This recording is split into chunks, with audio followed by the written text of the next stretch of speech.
What's up guys, David Land here bringing you another Diecast review, and this time it is a very appropriate sports car Diecast review. Of course, the Rolex 24 at Daytona is this weekend, the start of the sports car year, at least in the United States. So obviously to hype it up, we're doing a sports car review, although this car I just got today from eBay, and if you're a long-time viewer of my channel, you know what this is, because of course I've already kind of reviewed two of these already, but this is a Norev Porsche RS Spyder 1/18 scale car. This is the Dyson Racing version of this car, though. I'm leaning towards the fact that it's a 2008 version of this livery.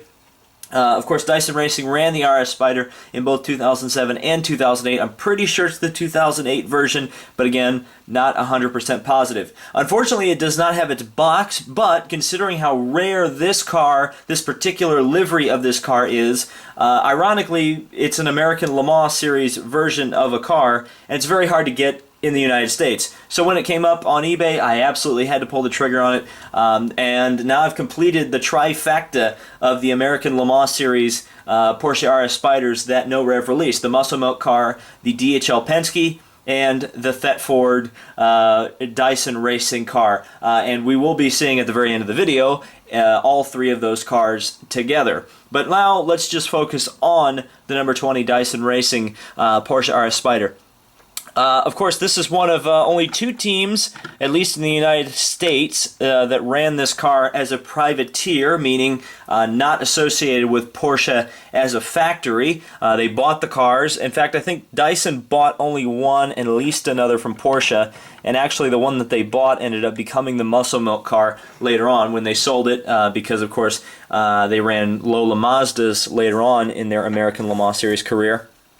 But I love this paint scheme. It's kind of a throwback, or not really a throwback, this is kind of the classic Dyson Racing scheme, which has been seen on a lot of different Dyson Racing cars throughout the years. Generally, when they don't have a sponsor or a bigger sponsor, or a sponsor that their branding doesn't work with the Dyson Racing color scheme, you don't see it. But you saw this on the MG Lolas they ran. You saw it on the Lola Mazdas later on when they lost the BP sponsorship. You don't see it on their Bentleys, which they run now in Pirelli World Challenge, because of course Bentley's colors are green and white, and red, white, and blue don't really fit in with that. But they ran them on the Riley and Scott chassis that they used to have in the World Sports Car days, just prior to Grand Am taking over that series. But yeah, it's a beautiful car. Of course, I do have great memories of the old World Sports Car Riley and Scotts that they ran. In fact, I can kind of claim that that was the first sports car race I ever watched, which I think was the 97 version of the Rolex 24, maybe 98. It was the one where John Paul Jr. and Eliseo Salazar raced. John Paul was in the Dyson Racing Riley and Scott, and Eliseo was in the Scandia 333 SP. So obviously IndyCar people, IRL people more like it, and certainly my family actually knew John Paul Jr. pretty well, so we were definitely pulling for him. I don't think they ended up winning, though. I think Scandia ended up winning the race, unfortunately, and Dyson came like second or third or something like that. But an absolutely beautiful livery. I mean, once again, what can you say about these Norev RS Spyders? Of course, no opening features. That's the only drawback for some people about these cars. But if you just want the diecast, you just want the livery, this is the way to go. Obviously, you've got the American flag, the British flag, and the German flag. The American flag, obviously, it's an American team, and Chris Dyson, one of the drivers, is, of course, American. The British flag is for Guy Smith, the co-driver with Chris Dyson, and the German flag, of course, because it's a German car, Porsche. Dyson Racing here on the mirrors. And, of course, we've got some serious cockpit detail going on here. I think this is the best cockpit detail of any of the RS Spyders I have. Let's see if I can zoom in here and give you a good look at that. Yeah, there we go.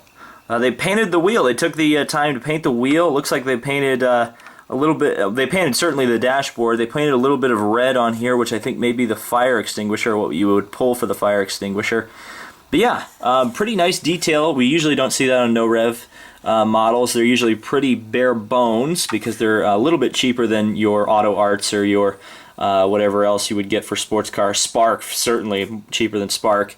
But yeah, there's a little bit of cockpit detail in there, which is very nice to see. Of course, you got the classic Porsche logo, and this is something that's weird. Apparently, this is an error on all of the Dyson Racing RS Spyders that they did, which you get the British flag and the American flag kind of getting it on there, unfortunately.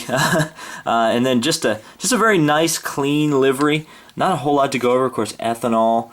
ZF Sachs, all these two sponsors in particular kind of came with every Porsche RS Spyder. I think it was kind of a package deal. American flag, very nice to see. Norcloud, I'm not sure what that is. I think it's like a freezer service. P2, LMP2. American Le Mans Series, world class, the old IMSA logo. And of course you got the exhaust pipe there. Hella, which is the supplier of the lights, the headlights and the tail lights. So that's who provided those, and of course BBS provided the rims. Of course, interesting about the Dyson Racing team, they actually ran their number plates on their rear wing.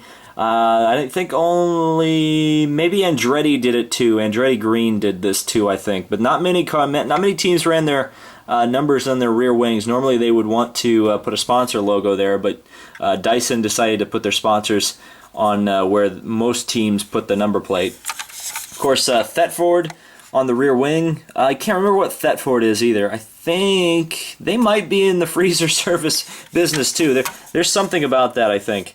There's like a freezer service or some kind of something to do with something cold, I think. Of course, you got Porsche here on the cheese wedges. A little bit of detail there with the tow hook. You got a little bit of things pointing to how to get the rear bodywork off there. I think that should be, yeah, right there, pointing to the clips, which help. You can take the rear bodywork off. And then, of course, you've got a tow hook on the front as well. Of course, you got the dive planes on here, which if this car had raced at Daytona, which it did not, you would not have seen those. Porsche logo, American Le Mans Series, Michelin, just a beautiful looking car. Really like this one. Of course, I'm a fanboy of anything ALMS or American Le Mans Series. So this, of course, 2008 version of a car.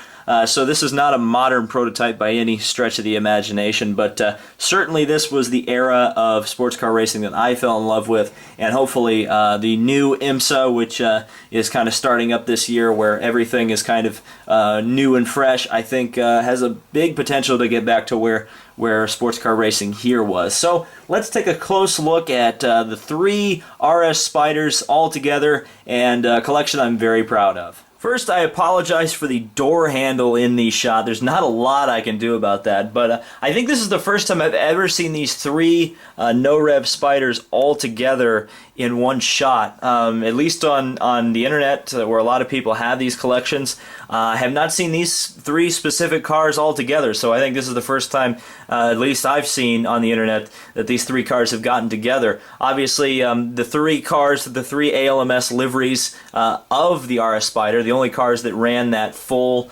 schedule. Obviously, you've got the very famous Penske RS Spyder, Penske Porsche RS Spyder. This one's fairly easy to get. Sometimes you have to pay a bit more, especially if you want to go for the auto art version, but you can get it fairly easily. I've seen the Thetford RS Spyder. I've seen this as low as $40, but it goes very fast when it's out. So if you want to get that one, you can pay a fairly low price. I did actually for this one because it didn't have a box. I didn't quite pay $40, unfortunately, but it was just a little bit higher than that, and I paid a very fair price for it.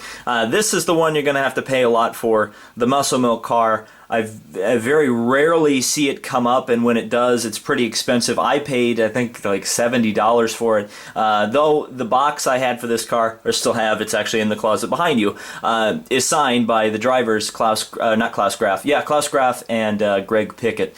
So here are the three Porsche RS Spyders from the American Le Mans Series. I'm very happy to have finally completed this collection. So thank you guys so much for watching the sports car review. I know not as many people watch these videos because, of course, they're not as interested in sports cars as they are in, say, NASCAR, IndyCar, and that's fine. But those of you guys who stick around for the sports car stuff, I really appreciate. So thank you guys so much for watching, and we'll see you in the next video.